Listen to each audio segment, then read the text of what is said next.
Welcome back in to another episode of the Coach Steve Show podcast. The Illinois Fighting Illini are ranked for the first time since 2011. It has been 11 years since they have seen any type of ranking in the top 25. They come in this week ranked number 24 in the nation. Illini are moving quite along under Coach Bielema's coaching and leadership, culture building, everything. We're going to discuss them being ranked and a preview for Illinois versus the Minnesota Gophers as they come to Champaign-Urbana for homecoming for the University of Illinois. Make sure you hit the like button, subscribe button on the YouTube channel. Follow me right on Apple and iTunes. Follow me at Coach_Steve72. Send a message. Leave a comment in the comment section down below. Rate it on Apple and iTunes. Check out the Belly Up Media Network at bellyupsports.com. To check out all the podcast blogs, everything there. There's stuff there, not just sports related. There's stuff there for everybody. So go check all that out, please, and thank you. So Illinois comes off of the shootout win, 9-6 over the Iowa Hawkeyes last weekend, and this gave them the privilege and worked very hard for this. They are ranked number 24th in the nation. They have not seen a ranking since 2011. It has been a very long time. It's been so long that even Coach Bielema goes, really? It's been that long? And people have given him criticism over that, and people need to get over it. Need to get over Coach Bielema maybe not knowing that, because even I, as an Illini fan, couldn't remember the last time they were ranked. I'm sure he knew. I'm sure he got told. I'm sure they had a conversation, but he's focused on building towards the future. He understands where the program has been. The past few years it's been struggling, but he also knows where it was years ago because he coached against Illinois. He knows exactly where they've been, but he's been doing other things. So God forbid he doesn't know exactly the last time they were ranked. I'm sure he did, and you heard him. He said he knew it was coming, but he thought it'd be next week. So I guarantee you, him thinking it was next week, he would know, but we need to get over that. But Illinois comes in ranked number 24 in the nation, which is an awesome thing. It reminds us of the time where the top 25 meant a lot. I've talked about before, back when NCAA football was on Xbox, it seemed that the top 25 was everybody wanted to talk about. Then you also had to get to the top 2 to play in the national championship, and being ranked in the top 25, being one of the 25, according to people that do it in the computers, 25 best team in the nation. That's very special where Illinois football program has been over the past few years. Yes, we made a bowl game years ago, but it's really cool to see them ranked. It's really cool to see fans fired up. The stadium, I don't think, was completely sold out against Iowa, but it was a great scene. And because they got ranked 24, they did 24 hours where you could buy a ticket for $24, which was awesome to try to get tickets. It's homecoming. They're going to try to get a big stadium packed for this big game versus Minnesota. So being ranked 24th in the nation, having that momentum is great as Minnesota comes to town in a battle of the Big Ten West teams. Illinois is they're slowly getting recognized. People are talking about how they are ranked, but I think they're still flying under the radar, which I think Coach Bielema and Coach Walters, I think they want, I speak for him as a defense, but Coach Bielema and Illinois, I think they like flying under the radar a little bit. They want the recognition, but I also think they like flying under the radar because the attitude of the team is, we're ranked, it's awesome, but we have business to take care of. And I think they kind of like that. I think they like flying under the radar because the people don't look at them. They're going to do their thing. They're going to surprise some people. But I think they're flying under the radar because you listen to a lot of these other podcasts and shows. There is no recognition. You listen to some of these shows that talk about all college football. They go through, they do the recaps on Sundays, and then you listen to it. You didn't hear. All you heard was Illinois beat Wisconsin. And then you don't even hear about them beating Iowa. And so I think they like this. I think they want to continue to get better. It's not going to get any easier from here on out. Because they're sitting at 5-1. They're going to host Minnesota for homecoming. They're 1 away from getting to a bowl game. They are already at their win mark at this point. The whole year last year, they won 5 games. So right now they're sitting at 5 games right now, tied for that. And they cannot afford to take a step backwards. And with the attitude of the team and attitude of the coaches, I don't think they will. I don't think they're going to take a step backwards, but their schedule does not get any easier from here on out. The Big Ten is tough, and it starts with Minnesota. They're going to be a tough team. And I will say this, Illinois is a few plays away. People could say one drive, but Illinois had opportunities. They're a couple plays away from beating Indiana and sitting here 6-0, bowl eligible. But they're on a mission. And these guys have bought into Coach Bielema and the system and the new offense, and they've definitely bought into Coach Walters. But Illinois is going to host Minnesota. Minnesota is coming off of a bye week, I believe. They're sitting at 4-1. They're currently ranked fourth in the Big Ten West. Illinois is number one in the Big Ten West. Illinois being 5-1, 2-1 in conference. Minnesota's 4-1 overall, 1-1 in conference. So the Big Ten West is still not wide open, but it's competitive. Purdue sitting at number two. Minnesota has beaten New Mexico State 38-0. Western Illinois 62-10. Colorado 49-7.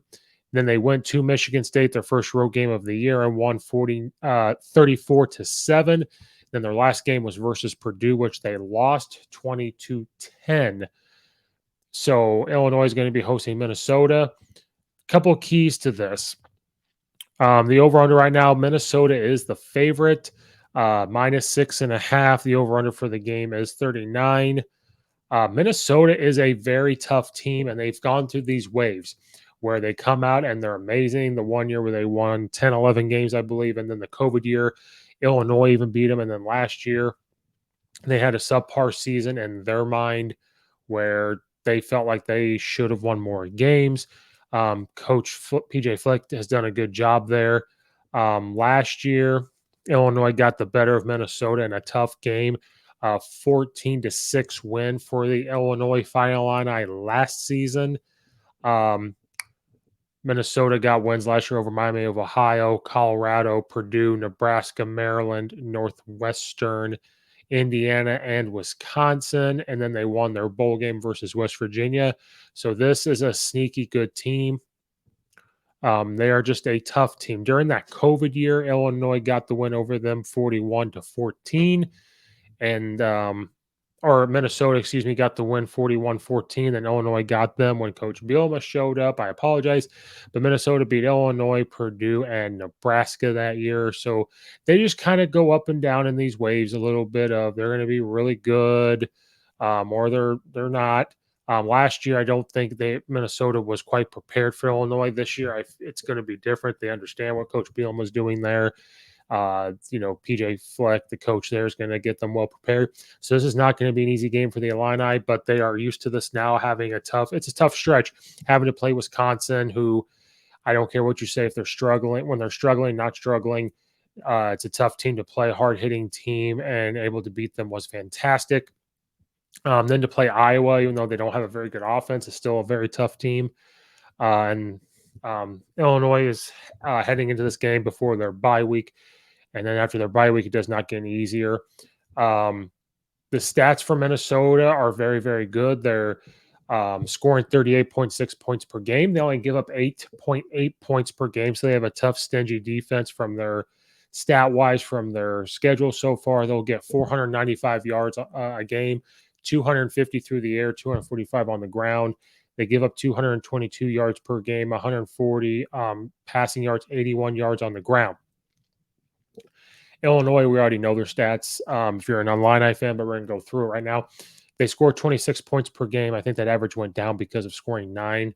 They give up 8 points per game. They get 406 yards a game, 211 through the air, 195 on the ground. They give up 228 yards per game, 160 passing yards, only 67.2 yards on the ground. Minnesota has not had that tough of a schedule compared to Illinois. Not saying Illinois has had the toughest of the tough schedule, but Illinois is doing what they need to do.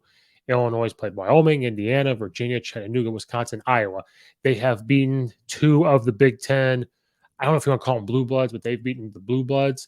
They've gotten the payback win versus Virginia. They lost to Indiana just a couple plays. Then they did what they had to do versus Wyoming at the beginning of the year. And again, we'll go through Minnesota and their schedule. They've beaten New Mexico State, Western Illinois, Colorado, Michigan State, and Purdue. So when they played a Big Ten opponent in Michigan State, they won, but then also lost to Purdue. And then Colorado has been struggling. Western Illinois is a FCS team who has fallen on some hard times, and New Mexico State on principle. Minnesota should do this. So I think Illinois has been more battle tested. I think they've played way tougher teams. They've had to go play at Wisconsin, and Wisconsin struggling. That's a tough place to play. When they lost, they were at Indiana, who every Big Ten school is going to be a tough place to play. So I think Illinois is more battle tested than Minnesota. But also on the flip side, Illinois is a little banged up right now against Iowa. Tommy Devito got knocked out of the game, and Arcitowski had to play the rest of the way from a midpoint in the first quarter. Um, Isaiah Williams got sent back for concussion protocol. That's not, as far as my knowledge, has not been released on what his status is looking like as of this time of recording. At the time of this recording, we don't even know about Tommy DeVito. Coach Bielema is keeping that stuff very close to the vest. He doesn't want to give anything away to Minnesota, and rightfully so. You're not going to know till maybe the day of or the Friday night beforehand. So a little banged up there. We had another receiver, I believe Morris, who had come out for a little bit. So we're getting a little banged up going into this Minnesota game. Minnesota's coming off a bye week. So this is one of two things. It's either going to be Minnesota's going to be rusty and Illinois is going, or Illinois coming off of having to play Wisconsin, having to play Iowa, banged up a little bit. How are they going to fare overall? All the energy expended off of their defense versus Iowa. How is that going to look into this game? And those are big key things that we're going to have to pay attention to into this game.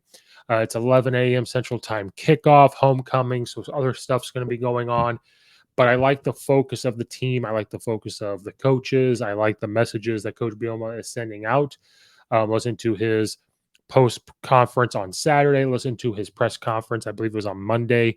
It was Monday or Tuesday. Like what he's saying. You know, we're buying what he is selling, and I don't think he's going to let this ranking get to their head. He's made a comment about how people are trying to pat them on the back, and he's trying to keep their feet grounded, not just one foot grounded, but both feet grounded. So in this game, Minnesota should be back with their running back, Mohamed Ibram. He played his last game. He played against Michigan State where he hurt his ankle, so he has had time to sit and heal when the Gophers beat Michigan State, 34-10. The first setback they lost of the season was to Purdue. He averaged 141 point rushing yards per game before he hurt. He ranks fifth in the Big Ten in rushing yards at 567. He's fourth in average yards per carry, 6.4, and is tied second in rushing touchdowns, 8. Without him in the backfield against Purdue, the Gophers were limited to a season low 47 total rushing yards. He only averaged 1.8 yards per carry. Illinois ranks third in the country in rush defense. Again, only giving up 67.2 rushing yards per game. So getting him back is going to be big for Minnesota, but Illinois has proven they can stop the run. Now, again, I'm going to say for the third time, they're third in the nation in rush defense, giving up 67.2 yards. They held Wisconsin to 2 yards. They held Iowa to under 100 yards rushing, which doesn't happen. So they've holding these teams under because Illinois' defensive line gets after it. Their defensive line gets after it. We talked about before. They get nice hand extension. They hold their ground. They slant to the right gaps. They 2-gap in that 3-4. They'll bring those two down backers so it looks like a 5-2. People say that all the time. It's a 5-2. It's 5-2. No, it's a 3-4 multiple where they can bring their outside backers. They can try to funnel everything into their nose guard, who is a big nose guard controlling the center. And that's what they've been able to do. Now, this is going to be one of the best running backs they've faced all year. Now, it depends on how healthy he is. He hurt his ankle against Michigan State, which was many weeks ago. That was on September 24th. He hurt his ankle. Then they played on October 1st. So they've had this bye week. And so he's had time to heal a little bit.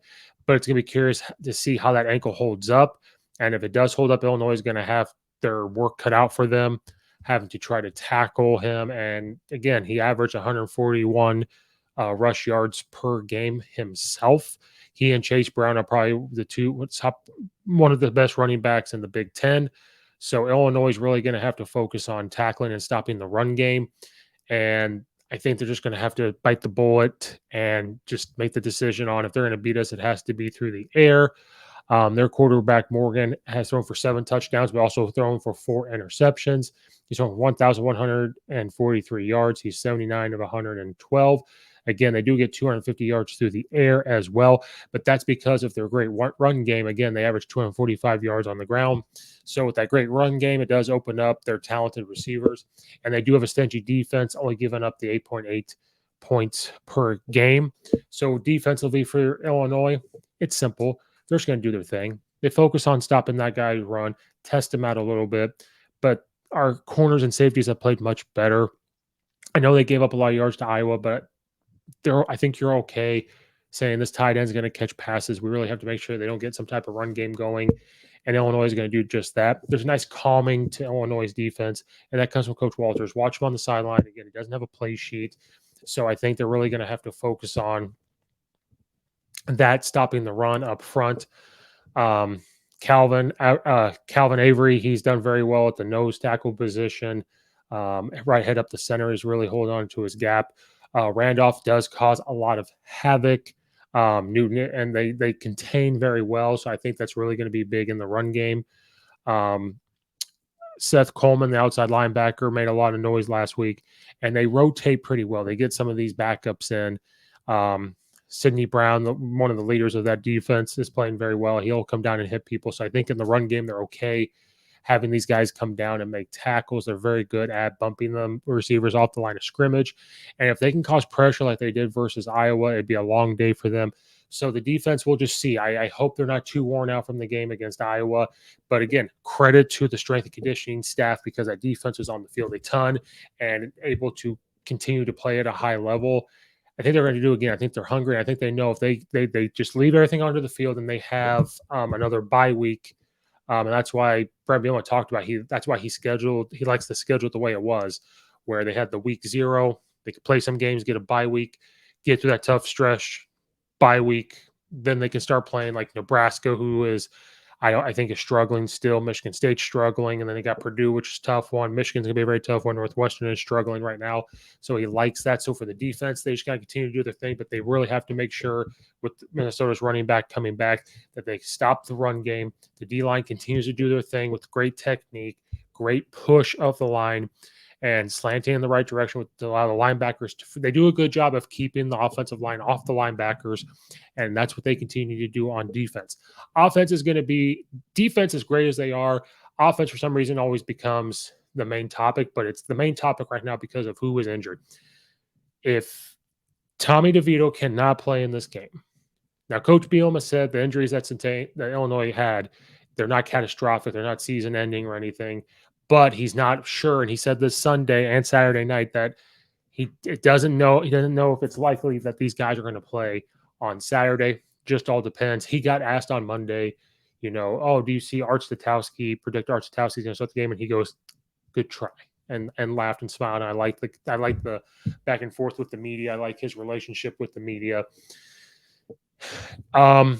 We saw what happened to Illinois' offense when Tommy DeVito went down. When Tommy DeVito went down, Art Statowski comes in, and he had a better poise about him than he did last year. Some of the footballs, besides the pick, I understand the pick and the fumble where his elbow was down. He threw the ball better, in my opinion, and that's just my opinion. But from watching all the Illinois games last year to watching him in there, it looked better. Now, he was 13 of 19, 74 yards, had the interception. But there was better poise about him. He wasn't trying to he forced the interception, but overall, he had the big, long pass in the fourth quarter. Just seemed more poise. He was hitting hitches, which he hadn't done since Virginia, because Virginia, he had a decent game, but it just kind of went downhill after that. There was better poise about him, and Bielema talks about him, how he prepares like a starter. There is that poise about him. There's this calmness about him. But in my opinion, from the outside looking in, and we talked about it on the recap of the Iowa game, the offense kind of had flashbacks of last year. It seemed like a game of last year where they come in, they're either going to run, punt, or it's going to be pass, punt, or they're going to run, then pass it because it's third and long, not complete it, and we punt it. And the defense is on the field all the time, and that was the feeling of the game last time. Now, like I explained in the recap of the Iowa game, I don't have the film. There might have been things open that he didn't see. Um, they may not have done the right things. They were down Isaiah Williams. Another receiver was banged up. They have to rely on Chase Brown. And when that happens and they all focus on Chase Brown, he is going to get his, but it's tough for him to get his. They just have to keep giving the ball and he'll eventually break away one, because to me, he is a Heisman finalist, and that's what Heisman candidates do. They just find a way to do that. But also, even though Art Statowski is preparing like a starter, starters take most of the reps we talked about last time. If you're in a segment and the quarterback's going to take, with the team or whatever it is, they're going to take 10 reps. 6, 7 of those reps, or there's 10 reps, 6 or 7 of those are going to be the starters, and the 3 or 4 is going to be the backup, just so that way they get some type of look. Then when they go into the team, let's say team is 15 reps, starter's going to get 10 to 12 of those, and then the 5 to 3 to 4 is going to be the backup. So he's not getting all these tons of reps. And then when you game plan, your game plan for what the starter can do. Now you have a backup plan for the backup, literally, but with these guys, they're almost two different guys. Devito is a running quarterback, but he's not like Lamar Jackson was in college. Not like that. He can just move around. Art can kind of move around, but he's more of lower shoulder to hit you. Devito is a zone read, run, slide. He's a play action to be able to throw it. He's able to command the offense. That's why he won the starting job. There's just two almost different types of quarterbacks, two different styles of quarterbacks. And so you have this big old game plan that you've practiced, and then you have to put Art in. Now you have to really get the plays figured out of what he can do, and that's what's happening. But if Art is going to play, they have all this week to get him prepared. So you're going to see a little more offense open up with him. You're still going to see the run game. That's not going anywhere. I think you're going to see different passing style concepts for him. They're going to be short passes, a little intermediate. You might have a deep threat on a passing concept here or there, because you have to really make those corners and safeties work and try to cover that. He might take a deep shot. The Champaign will take 2 deep shots a quarter to try to do that, to try to make the corners and safeties respect that and say, well, we're going to have to cover the deep threat. But it just had the feeling of last year, but you're going to see more open. Now, if it is Art playing on offense, you might see the barge formation come back. You might see that coming back. They're going to run the football. If Isaiah Williams can't go, you're not going to see as much jet sweeps. You may not see as much motion. You might see the barge formation. You might see more tight ends on the line of scrimmage. They're going to continue to do their wide zone, which is working, but they're going to see wide zone. You're going to see the inside zone. You're going to see a play action throw to a hitch. You're just going to see, in my opinion, and I'm not there at practice, but from last year and looking at the game against Iowa, you're going to see a very simple game plan, which is unfortunate because the offense was starting to open up. The receivers were starting to get open. I think you're just going to see a very basic, simple plan against Minnesota with some wrinkles to try to open it up a little bit, because Art can handle it because he's older and he's been around. But you're going to see Chase Brown get the ball a lot, which is not unusual. You're going to see maybe barge formations, an extra lineman, maybe 2 tight ends on one side. It is a temp pro style offense where they're in shotgun. They get the first down. They can go fast as they want, but you might see double tight ends. You might see tight end wing. You might, extra lineman. You're going to see maybe an H-back, fullback type in there, motion into that. You're going to see a lot of this run stuff, and you're going to see play action off of it, not necessarily RPO. But because I know if Art's playing, they don't want anything to happen to him to get to their third string. So when they RPO, it's going to be play action, or an RPO where he's not necessarily pulling it. It's not reading the defensive end. It's just going to be reading outside backer or anything else to see what pops there. You're going to see some key screens, I think, to try to get him in some type of throwing rhythm. And they cannot give Chase Brown the ball 50 times to try to win. The Art's going to have to throw the ball. And that's what you're going to see on the offense if he has to play. If Tommy DeVito is able to play, he's not going to be 100%, but he's going to be enough to play. So you're going to see 6-man protections. You're going to see not necessarily an RPO where he's able to run. He'll run off the pocket breaks up, but they're going to tell him to slide quickly, not take a hit. You're going to see probably, again, same type of thing with DeVito, but you're able to get deeper throws. You're able to do more exotic things. You're able to go more wide. But it's going to be a big loss if Isaiah Williams can't play. And if Tommy DeVito also can't play, you're going to see a different game plan coming in. It's going to be more simple for Art. Um, but that being said, it's still high chance that Illinois can win this football game with how great their defensive is, but their offense has to get multiple first downs because they have to be able to keep Minnesota's running back and offense off to the side. And they're going up against a very good defense in statistical terms in Minnesota. But Illinois' offensive line has gotten better each and every week in every aspect of the game. They're young and play time wise, not necessarily their age. Um, you know, Alex Placheski has played very well, has been a big leader there. But the rest of them you're playing, Zy Chrysler, he's the transfer, but he's also a sophomore. He's a big guy. He went out for a couple plays last week. He's been, playing much better, moving people around. Um, everybody. You have redshirt seniors on here, juniors, and everything else. Isaiah Adams is a transfer. So these guys have been playing much better, and I think you're going to continue to see it. But if Art is in, you might see another lineman get put in. You're going to see another tight end get put in to help with the run blocking. You might start getting into a pistol, call it a king queen set where they have the quarterback and a fullback right by the quarterback or up a little bit in a stance. You might start to see some of that maybe if Art's in there to try to run the ball more to give different looks. So I think those are the keys to the offense, but it is putting to a situation where they can go up against Minnesota. This is Purdue, Michigan State and Purdue are the best teams that Minnesota has faced, but this will be the second, third best team they have faced. Now, if those guys are out, Illinois is not going to be full strength on offense, but if the game plan is simple, they get some first downs, they get a touchdown, field goal, touchdown, stuff like that with how good their defense is, they're going to be put into a position to win the game. And it's very confident of how poised they were versus Iowa because they played an Iowa game and ended 9-6, for goodness sakes. It was 6-6. It was an Iowa-style game, and Illinois never panicked, never tried to push the issue. They never, besides the interception, but they never tried to do too much. And so if they keep that natural poise and the defense continues to play well, I think they'll be fine. Now, if they get down, if Tommy DeVito is not playing and Illinois for some reason gets down big, maybe 14 points, they have to play this comeback game.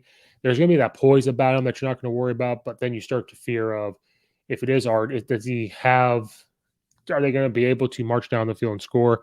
I don't see the defense giving up all those points because of how well they're playing. And I think they're just going to leave it all out there because they're going to have this bye week. So they're going to have 2 weeks, a week overlap. They're still going to practice, but they'll have 2 weeks before they have to play their next game. So they're going to leave it all out there. But if Art is playing, be prepared to see a different looking offense than even what we saw versus Iowa. They're going to have all week to game plan for it. But Illinois is in a good position to win this game. And I think they will pull it off even with Art at quarterback. It won't be high scoring. It'll be low scoring once again. I would take that under of 39 that they have posted right now.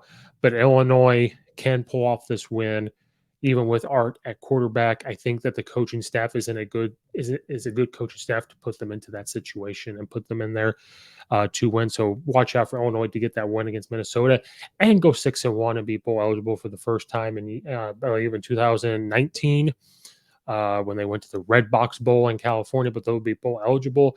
Still sitting first in the Big Ten West, poised to win many more games this season. It is a fun time to be an Illinois fan of all Illinois sports. Actually, they're all doing pretty well. It's a good time to be a fan of all Illinois athletics. Thank you guys again for watching and or listening. Follow me at Coach_Steve72 on Twitter. Like and subscribe to the Coach Steve Show YouTube channel. Check out all the other videos there. Check out the playlist there. There's things out there for a couple people. Follow and rate on Apple and iTunes. Follow all the affiliates in the description below. Leave a comment in the comment section down below. Thank you guys again for watching and or listening. This is Coach Steve. Thank you guys so much. And we will see you next time.